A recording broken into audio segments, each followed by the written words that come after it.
Halo guys, welcome back to Korea Realmit bersama orang Korea yang medok.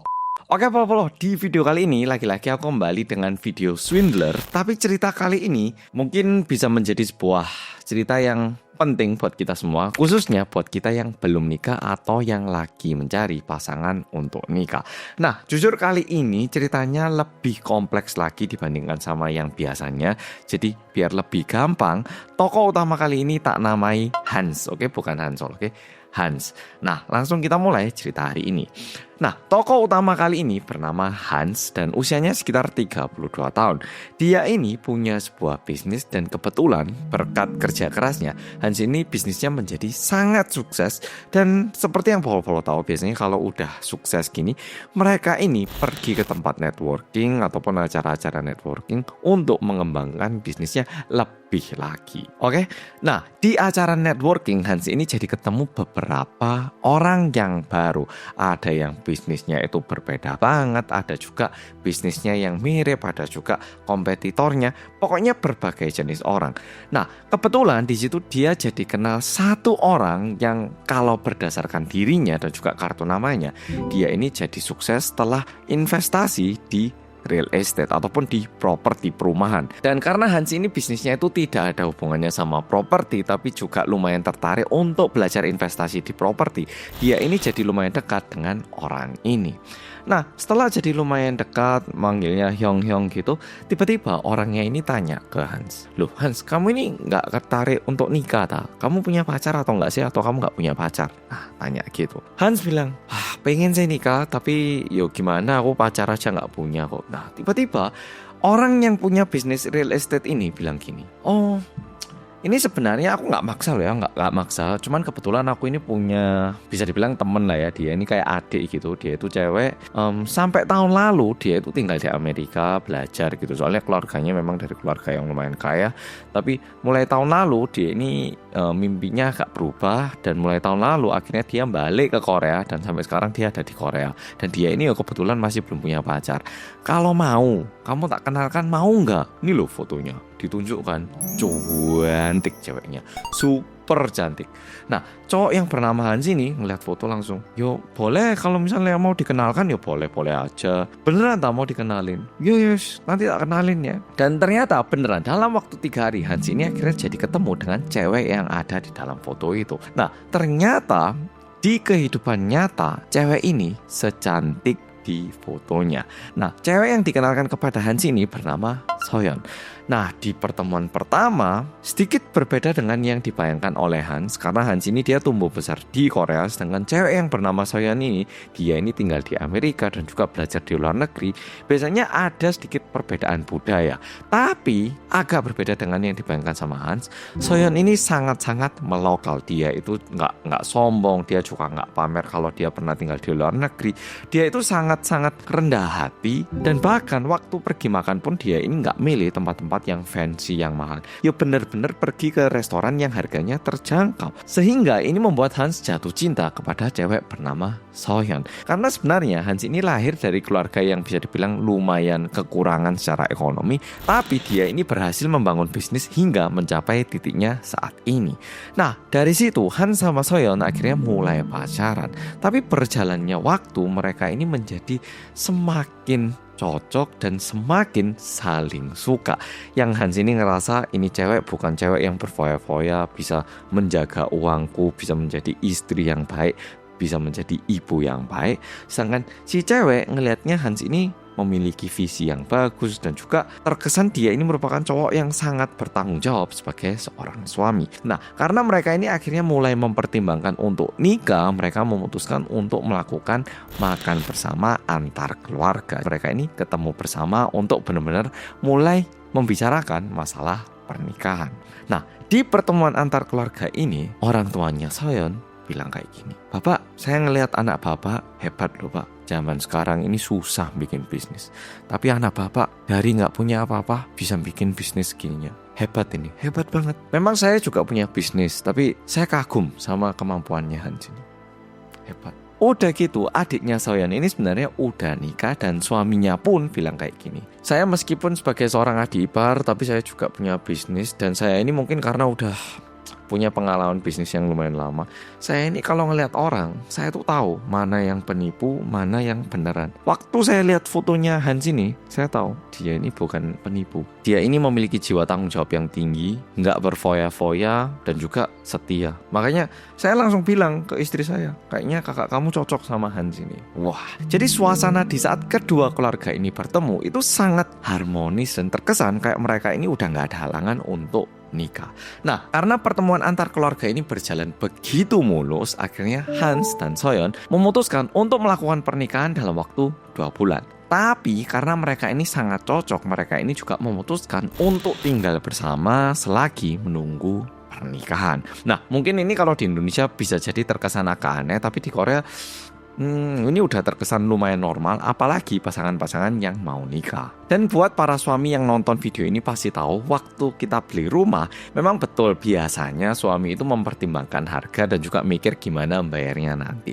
Tapi pada akhirnya istri yang harus suka rumahnya. Biasanya keputusan untuk beli rumah ini atau tidak itu biasanya ada di tangan istri atau. Nah, sama Hans sama Soyeon, mereka ini pergi lihat rumah dan kebetulan ada satu rumah yang sangat disukai sama Soyeon. Nah, Soyeon bilang, aku pengennya beli rumah yang ini. Nah, dilihat harganya memang lumayan tinggi, tapi Hans itu bisa dibilang masih menyanggupi. Memang butuh sedikit bantuan dari bank, tapi masih sanggup. Nah, karena Soyeon itu begitu suka sama rumah ini, mereka memutuskan untuk membeli rumah ini. Mereka beli dan akhirnya tinggal bersama di rumah itu. Sampai di sini ceritanya itu masih terkesan sangat-sangat aman dan tentram. Tapi suatu malam, jadi mereka lagi tidur bareng gitu tidur, si Hans ini mendengar suara deringan HP gitu, tereng-tereng gitu. Dilihat, HP-nya dia bukan, HP istrinya juga bukan. Dan suaranya ini berasal dari salah satu lemari yang ada di kamarnya. Kan agak menyeramkan ya toh, bisa jadi ada orang yang menyelinap, atau ini HP-nya siapa gitu. Siapa tahu ada yang masang hidden cam gitu. Nah, akhirnya si Hans ini bangun dan pelan-pelan mendekati ke arah lemari itu. Lemarinya dibuka, ternyata ada satu HP yang berdering. Jadi kan di lemari ada baju-baju ya toh. Nah, di salah satu baju ini di kantongnya itu ada HP yang layarnya nyala karena ada telepon masuk gitu. Nah, karena agak aneh, akhirnya Hans ini ngeluarin HP itu dan di situ tertulis nama. Dan waktu dilihat namanya ini Sengan.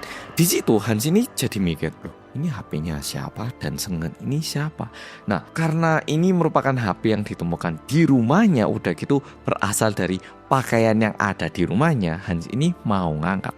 Nah, pas mau diangkat, tiba-tiba istrinya alias Soyeon ini tiba-tiba merampas HP itu dan bilang, ini jangan diangkat. Nah, setelah itu HP-nya disembunyikan. Karena ini agak aneh dan tidak biasa, Hans akhirnya tanya ke Soyeon, loh, itu HP-nya siapa? Terus Sengan itu siapa? Kok kamu nggak mau ngangkat teleponnya ini, kenapa? Nah, mereka ngomong-ngomong, ternyata ada sebuah kejadian yang terjadi di balik semua ini.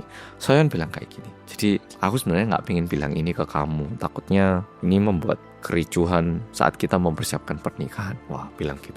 Terus Hans tanya, loh, emangnya ada apa? Kejadian apa sih? Soyeon di situ cerita. Jadi gini, sebenarnya sekitar 3 bulan yang lalu aku itu sempat pacaran sama orang lain, tapi setelah kita putus, mantan pacarku ini terus-menerus ngancam aku. Jadi emang waktu aku pacaran, dia itu suka foto aku, bahkan waktu aku lagi tiduran atau lagi makeup, atau waktu mungkin bajuku agak minim, dia itu suka motoin dan aku ngira ya itu sebatas dia cuman foto gitu. Tapi setelah kita putus, dia itu mulai ngancam, bilang kalau ini foto mau dia upload dan dia share di internet. Hans sebagai calon suami tentunya dia jadi sangat marah, terus bilang, mana cowok yang namanya Sengan ini, kok berani-beraninya dia ngancam kamu, terus kamu kok nggak bilang ke aku sih, harusnya ginian kan, kamu harus bilang ke aku biar aku bisa bantuin kamu. Di situ Soyeon bilang kayak gini, yang kan kamu tahu kita bakal nikah dalam waktu 2 bulan. Aku nggak pengen ada kericuan di pernikahan kita. Makanya aku ini berusaha untuk menyelesaikan masalah ini dengan kekuatanku sendiri.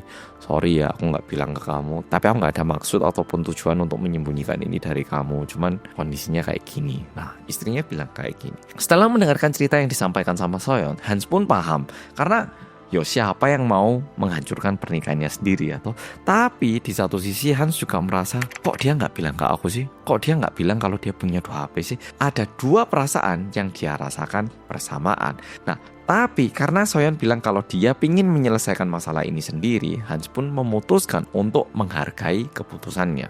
Dia biarkan. Tapi jalan 1 bulan, jadi nemukan HP-nya 1 bulan yang lalu, dan 1 bulan lagi mereka bakal nikah. Di titik ini Soyeon masih belum menyelesaikan masalahnya dengan mantannya. Tapi masalahnya Soyeon ini terus-menerus tidak mau mendapatkan bantuan dari Hans. Dan karena Hans ini merasa dia nggak bisa menyelesaikan masalah ini, dia memutuskan untuk pergi ke kantor detektif swasta. Nah, dia pergi ke kantor detektif swasta, bilang, mohon cari tahu cowok bernama Sengan ini siapa, dan kenapa dia itu mau ngancam istriku pakai foto-foto yang dia foto di saat dia pacaran sama calon istri saya. Buat yang tanya kenapa Hans tidak mencari tahu sendiri, Hans ini sibuk dengan bisnisnya. Makanya dia minta tolong sama detektif swasta. Detektif swasta yang mendapatkan permintaan seperti ini dari Hans akhirnya mulai mengikuti gerak-gerik Soyeon di saat Hans tidak berada di rumah. Dilihat sebenarnya Soyeon ini beneran tidak ada gerak-gerik yang mencurigakan. Tapi suatu hari dia ini mengendarai mobil dan pergi ke sebuah apartemen yang lain. Sesampainya di situ, dia naik lift masuk ke salah satu unit dan gak lama setelah itu dia turun. Dan di saat dia turun, dia ini turun bersama seorang laki-laki yang terkesan terus-menerus kayak berusaha megang tangannya Soyeon dan bilang, kamu jangan ninggalin aku. Di situ para detektif swasta meskipun tidak mendengarkan pembicaraan secara langsung karena ngelihatnya dari jarak yang lumayan jauh, detektif swasta ini bisa memastikan bahwa ini merupakan mantan pacarnya Soyeon dan terus-menerus menelepon HP-nya Soyeon. Tapi masalahnya di sini, meskipun detektif swasta ini udah tahu orangnya, kan detektif swasta nggak tahu ya atau cerita ataupun kebenaran di balik 2 orang ini. Akhirnya detektif swasta ini terus-menerus mengikuti gerak-gerik si cowok ini. Diikutin kayak 3 hari, 5 hari, 1 minggu. Dan suatu hari di saat detektif swasta ini lagi nunggu di tempat parkir, mereka ini ngerasa kayak ada mobil lain yang juga mencurigakan. Dan setelah dilihat baik-baik, di mobil itu juga ada orang yang terus-menerus melihat ke arah mobil detektif ini. Nah, karena ini sangat aneh, akhirnya detektif swasta ini pergi ke mobil itu diketok. Saya lihat dari tadi kok kayaknya Bapak ngintai saya. Bapak siapa? Orang yang berada di dalam mobil itu keluar dan bilang, Bapak detektif swasta ya? Detektif swastanya bilang, iya. Lah Bapak siapa? Orangnya ini bilang, saya juga detektif swasta Pak, cuman klien saya cowok ini. Nah, jadi yang terjadi gini, Hans ini kan bayar detektif swasta untuk mengintai istrinya ya toh. Dan ternyata mantan pacarnya ini juga membayar detektif swasta lain untuk mengintai istrinya. Dan kebetulan karena Soyeon berada di apartemen ini, kedua detektif swasta ini berada di tempat itu dan saling merasakan kayak kayaknya itu juga detektif deh. Yang di sini juga ngerasa loh, kayaknya itu juga detektif. Setelah tahu kalau kedua pihak ini punya detektif swasta, akhirnya mereka coba mulai bicara. Loh, kok kamu pakai detektif swasta? Kan kamu mantannya. Ngapain kamu masih stalking mantan pacar kamu? Nah, tanya kayak gini. Dan akhirnya setelah ngomong kayak gini, mereka memutuskan untuk mempertemukan mantan pacarnya dengan Hans. Jadi keesokan harinya detektif swastanya ini nelpon Hans. Bapak mohon datang ke kantor karena ada satu hal yang ingin kita sampaikan kepada Bapak. Hans datang, detektif swastanya bilang gini, Bapak, mohon Bapak tidak terlalu emosi karena kita ada satu informasi yang sangat penting yang ingin kita sampaikan kepada Bapak, dan saya juga sekali lagi ingin menggarisbawahi, mohon Bapak tidak terlalu emosi dengan apapun yang kita sampaikan saat ini. Hans jawab, ya, emang apa yang mau disampaikan? Detektif swastanya bilang kayak gini, silakan Pak. Nah, mantan pacarnya masuk ke dalam ruang itu. Nah, akhirnya Hans sama mantan pacarnya saling lihat-lihatan, terus mereka mulai saling marah. Nah, di situ detektif swastanya bilang gini, Pak Hans, jangan marah Pak. Coba dengarkan dulu apa yang disampaikan sama mantan pacarnya ini Pak. Nah, di situ akhirnya mereka duduk dan coba bicara dengan kepala dingin. Di situ mantan pacarnya tanya ke Hans, jadi Pak Hans, Bapak ini sekarang mau nikah sama Soyeon kan Pak? Jadi bisa dibilang Bapak calon suami Soyeon, betul Pak? Hans bilang, iya, saya calon suaminya Soyeon. Bapak kan mantan kan? Ngapain Bapak kesini? Mantan pacarnya bilang kayak gini, Pak, saya juga calon suami Pak. Saya juga orang yang mau nikah sama Soyeon Pak. Kita juga udah wedding shoot, semua udah Pak. Jadi dari sudut pandang saya sangat kaget mendengar Soyeon punya calon suami yang lain Pak. Jadi sedikit berbeda dengan apa yang kita dengar dari Soyeon, keduanya ini merupakan calon suami Soyeon. Jadi Soyeon ini satu orang tapi punya 2 calon suami. Di situ Hans sama mantan pacarnya sama-sama kaget Dan tiba-tiba detektifnya bilang kayak gini, Pak Hans, kita namai mantan pacarnya Pak A aja ya. Pak A, di sini saya harap Bapak berdua tidak terlalu kaget karena sebenarnya kita ada satu orang lagi yang ingin kita kenalkan kepada Bapak berdua. Silakan Pak, satu orang lagi masuk, namanya Pak B. Pak B masuk dan bilang kayak gini, sebenarnya saya juga calon suaminya Soyeon Pak. Saya juga lagi mempersiapkan pernikahan, semuanya udah siap, kita mau nikah dalam waktu 1 bulan juga. Jadi ternyata cewek yang bernama Soyeon ini memiliki 3 calon suami. Dan semuanya itu udah photoshoot, udah booking tempat pernikahan, udah punya rumah. Jadi anehnya satu orang cewek, tapi 3-tiganya ngira kalau ini merupakan calon istri mereka. Nah, karena ini merupakan sebuah kondisi yang sangat tidak normal, detektif swastanya kayak gini, Pak Hans, Pak A, Pak B, ini jujur merupakan situasi yang sangat tidak normal. Karena mana mungkin satu cewek bisa nikah sama 3 orang dalam waktu yang sama. Bersamaan kan tidak mungkin Pak. Kalau saya lihat ini merupakan sebuah teknik penipuan baru yang menggunakan motif pernikahan kayaknya Pak. Bapak bertiga ada nggak ngasih uang ke Soyeon ataupun minjemkan uang ataupun ya pokoknya dalam bentuk yang lain ngasih sebuah uang gitu Pak. Di situ Hans mikir, aku kayaknya nggak ada ngasih uang sih. Nah tiba-tiba Pak A bilang, saya ada. Kita beli rumah dan yang ngurus masalah rumah Soyeon semua, sekitar 600 juta. Pak B tiba-tiba ngangkat tangan. Saya juga beli rumah harga 600 juta dan waktu itu calon mertua juga bilang lagi bisnis dan juga butuh sedikit bantuan dana. Saya juga minjemkan uang 70 juta. Jadi total 670 juta. Jadi Pak A ngasih 600 juta, Pak B ngasih 670 juta. Nah di situ Hans mukanya langsung jadi biru, kayak pucat gitu dan bilang kayak gini, sebenarnya saya juga udah beli rumah sama Soyeon, tapi masa sih ini penipuan? Nah setelah dipikir baik-baik, yang ngurus masalah pembelian rumah itu Soyeon. Karena Hans itu begitu sibuk dan dia percaya sama Soyeon. Dia itu kayak ngasih uang ke Soyeon dan nyuruh Soyeon alias calon istrinya untuk ngurus masalah izin-izinnya. Nah karena ini terkesan sangat aneh, Hans langsung balik ke rumah dan melihat dokumen pembelian rumah. Dan waktu dilihat terkesan ini dokumennya dokumen resmi dan tertulis juga agen propertinya siapa dan terkesan kalau mereka ini benar-benar udah beli rumah. Nah di situ Hans mikir, loh lah, kayaknya aku nggak ditipu. Berarti yang ditipu Pak A sama Pak B. Jadi mungkin pilihannya Soyeon itu aku. Di situ Hans itu mikir, mungkin aku ini calon suami yang sebenarnya. 2 yang ini merupakan orang yang ditipu sama Soyeon. Nah pas dia mikir kayak gitu, tiba-tiba ada bel bunyi. Nah ternyata ada orang yang ngebel dari luar gitu. Hans keluar dan bukakan pintu apartemen. Nah terus ada ibu-ibu gitu. Ngisi. Hans tanya, Ibu siapa Bu? Kok datang ke rumah saya? Kenapa Bu? Ibunya bilang kayak gini, loh saya dari agen properti. Saya kan kemarin itu terus-menerus kontak sama siapa ini?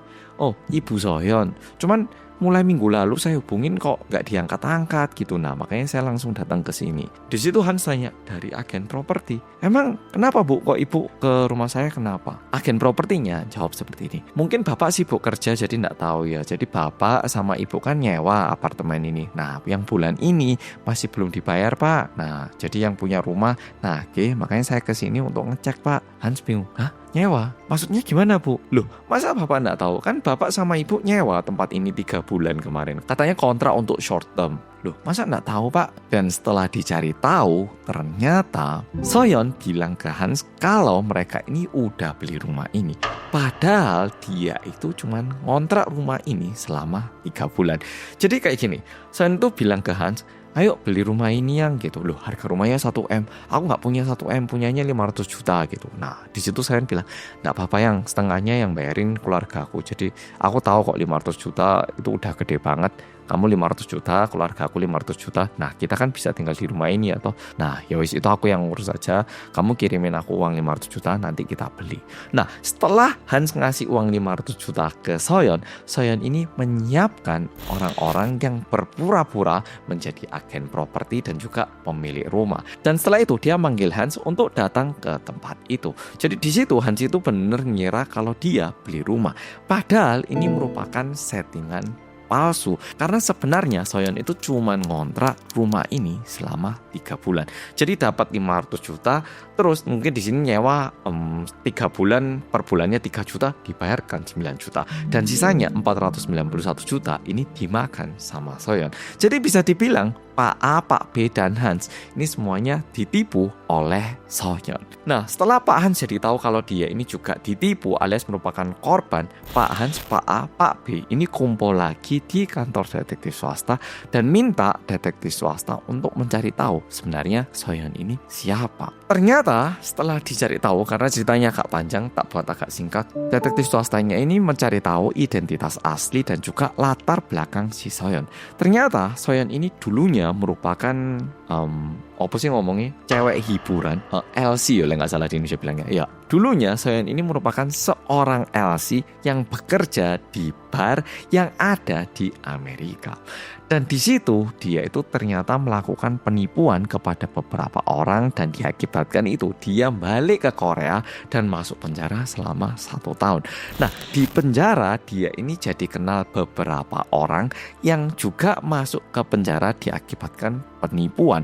Dan setelah mereka keluar dari penjara, mereka semua ini akhirnya bekerja sama untuk melakukan penipuan. Total penipunya itu ada 5 orang. Soyeon yang menjadi calon istri, orang tuanya Soyeon, mama dan papa, dan 1 orang lagi merupakan adiknya Soyeon. Ini semua penipu yang dulunya pernah masuk penjara, oke? Jadi mereka ini penipu-penipu yang sangat profesional gitu. Kayak film Now You Can See Me gitu. Kayak mereka ini semua ahli dalam expertnya, tapi berpura-pura kayak mereka ini orang biasa gitu. Dan 1 orang lagi cowok, dia ini yang berpura-pura menjadi orang yang sukses dan memperkenalkan Soyeon kepada pebisnis yang sukses. Cowok yang tadi ketemu dengan Hans di tempat networking itu tadi. Nah, setelah Pak Hans, Pak B, Pak A jadi tahu latar belakangnya Soyeon, akhirnya mereka melaporkan Soyeon dan juga kelompoknya kepada kepolisian, dan seperti yang bisa kita duga, mereka langsung masuk penjara. Apalagi mereka ini udah pernah punya catatan rekor kriminal. Nah, oke, follow. Jadi cerita kali ini sebenarnya sampai di sini. Mungkin terkesan kayak terlalu menghayal kayak drama.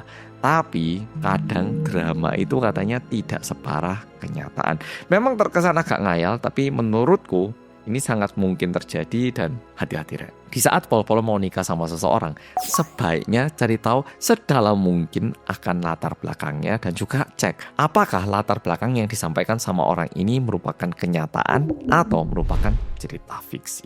Oke, Polo. Cerita kali ini sampai di sini. Terima kasih sudah nonton dan sampai jumpa di video